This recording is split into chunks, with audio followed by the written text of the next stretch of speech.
भाकपा माले जिला कार्यालय में एक संवाददाता सम्मेलन को संबोधित करते हुए भाकपा माले जिला सचिव वैद्यनाथ यादव ने कहा कि 2 लड़कियों की बलात्कार करके हुई इस जघन्य हत्या ने दरभंगा सहित पूरे मिथिलांचल को शर्मसार किया है और इस जघन्य अपराध को सत्ता सरकार दबाने में लगी है। अभी तक एक भी अपराधी को नहीं पकड़ा गया और ना ही पूरे मामले का उद्भेदन किया गया। हम सभी दल इस सवाल को लेकर दरभंगा से लेकर पटना तक संघर्ष करने का संकल्प लेते हैं। वहीं राजद के जिलाध्यक्ष उमेश राय ने कहा कि भाजपा जदयू सरकार साफ तौर पर हत्यारों को बचाने में लगी है। बहादुरपुर विधानसभा से जदयू के मंत्री हैं और दरभंगा से भाजपा के सांसद हैं, लेकिन आज तक पीड़ित परिवारों से मिलने नहीं गए, जिसे साफ प्रतीत होता है कि हत्यारा को भाजपा जदयू से संरक्षण प्राप्त है। सरकार से मांग किया कि पुरखोपट्टी की घटना का एसटीएफ से जांच कराएं, मेडिकल बोर्ड से पुनः पोस्टमार्टम कराने, लड़कियों की परिजनों को 25-25 लाख का मुआवजा देने व 1 सप्ताह में घटना का उद्भेदन करने की मांग की है। इस संबंध में जल्द ही एक ज्ञापन आईजी, कमिश्नर, डीएम, एसएसपी को दिया जाएगा। दरभंगा से अशोक ठाकुर की रिपोर्ट। कहीं न कहीं इस घटना की जो लीपापोती करने की कोशिश है, जिसका पहला दिन उदाहरण सामने आया कि एक तरफ लड़की का लाश मिल रहा था और दूसरे तरफ उसके परिवार को प्रशासन 4 लाख का आपदा से मुआवजा दे दिया, चेक दिया। तो ये घटना को लिपापोती करने की जो पूरी कोशिश चल रही है, उस कोशिश में जो सरकार की चुप्पी है, मंत्री की चुप्पी है, सांसद की चुप्पी है, ये कहीं न कहीं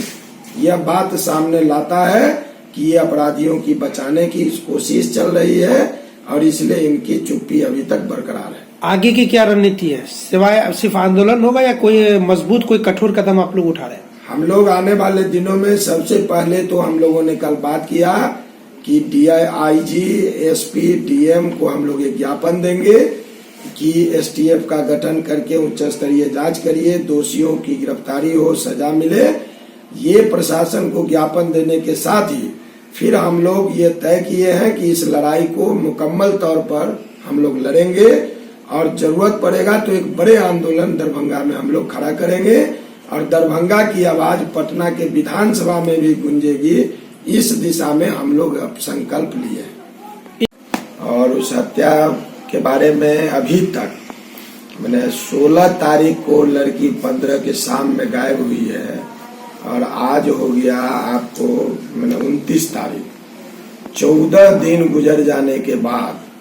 नीतीश बाबू के राज में उस एक भी दोषी व्यक्ति की गिरफ्तारी नहीं हुई है। उस घटना को लेकर के जो मेडिकल इंजरी रिपोर्ट हम लोगों ने पढ़ा है, वो इंजरी और स्थानीय जो लाश को देखने वाले प्रत्यक्षदर्शी लोग हैं, उनके मुताबिक कई जगह जख्म के निशान उस लड़की के शरीर पर देखा गया है। बावजूद जो मेडिकल का जो इंजरी आया है वो अस्पष्ट है और अनिर्णय की स्थिति में बना हुआ है। तो ये इंजरी भी अस्पष्ट है। अभी तक एक दोषी व्यक्ति की गिरफ्तारी नहीं हुई और ये 2 लड़की का लाश 2 दिन एक ही तालाब से एक ही जगह पर मिलता है। तो यह बात सामने आ रहा है कि उस लड़की की हत्या कर दी गई है और उसको एक के बाद एक दिन उस डबरे में उस लाश को फेंका गया है, जो 2 दिन में 2 लाश मिला है। तो इस पर हम लोगों का, महागठबंधन दलों का कल बैठक हुई थी और उस बैठक में ये जो मिथिलांचल को सर्वसार करने वाली जो घटना है, एक तरफ तो सरकार कह रही है बेटी बचाओ, बेटी पढ़ाओ, और दूसरे तरफ जो घास काटने गई बेटियों की जो हत्या हुई है, उस पर हत्यारा अभी तक पकड़ा नहीं गया है। इसको लेकर के महागठबंधन दलों ने संकल्प लिया है, निर्णय लिया है कि हम सीधा सीधी दोषियों की गिरफ्तारी तक और पीड़िता के परिवार को इंसाफ दिलाने तक हम संघर्ष को आगे बढ़ाएंगे।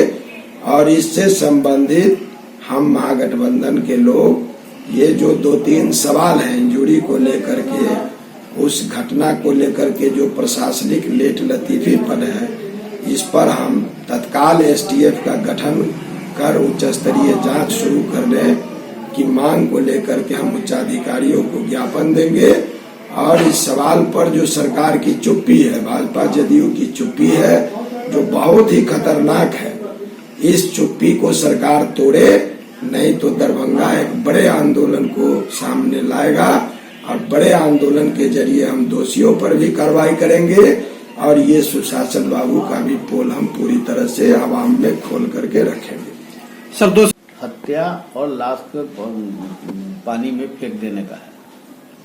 जिला का पुलिस और जिला प्रशासन उसको दबाने क्या अपना भरसक कोशिश कर रहा है।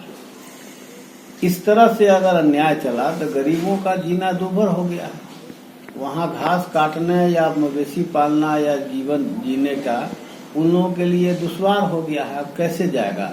और ये प्रशासन उसके नतमस्तक है अपराधियों के बीच में। उसमें कहीं न कहीं जो सरकार सत्ता पक्ष के जो विधायक हैं, मंत्री हैं, सांसद हैं, इन तमाम लोगों का कहीं न कहीं से उनका है बचाव के लिए है प्रशासन पर दबाव है कि भाई इस तरह का किसी तरह से। और यही कारण है कि तुरंत 4 लाख का जो है कुछ जांचा न परखा, सीधे वो डूब गई, लाश मिला और फट से जाकर के उसको 4 लाख का, तो जैसे वो बाढ़ में बह रही थी और इसने 4 लाख रुपया दे करके ये बता रहा है। तीसरी बात है कि इसमें इनको लगता है कहीं न कहीं, जो उसकी मंशा लगता नहीं है कि प्रशासन, पुलिस प्रशासन का, अब वो एक शो दिखाने के लिए, हाथी के दांत के जैसे दिखाने के लिए वो एक SIT का करके अदूगो दरोगा अपना जो दरोगा अभी तक नहीं कुछ कर पाया है उन्हीं पर कर रहे हैं कि SIT करेंगे। हम लोग का स्पष्ट मांग है कि पहला काम करे, ये राज्य सरकार से हमारा मांग है, बिहार सरकार से, कि बिहार सरकार STF का गठन करे और उसका जो जांच है, घिसरा जांच का जो है वो हाई लेवल का जो उसका एक बोर्ड गठन करके उसका गठन किया जाए। और तीसरा है कि दोषी को पकड़ के और उसको जल्द से जल्द सजा दिलावे, और सजा दिलाने तक हम लोग संघर्ष करेंगे, चाहे उसके लिए हम लोग को जो भी कार्यक्रम पर आंसर करना हो, धरना करना हो, बंद करना हो या जो भी करना हो, क्योंकि हम अगर गरीबों के साथ खड़ा हैं तो उसको न्याय दिलाने तक हम संघर्ष में उनके साथ हैं। ये आपका जो एक सवाल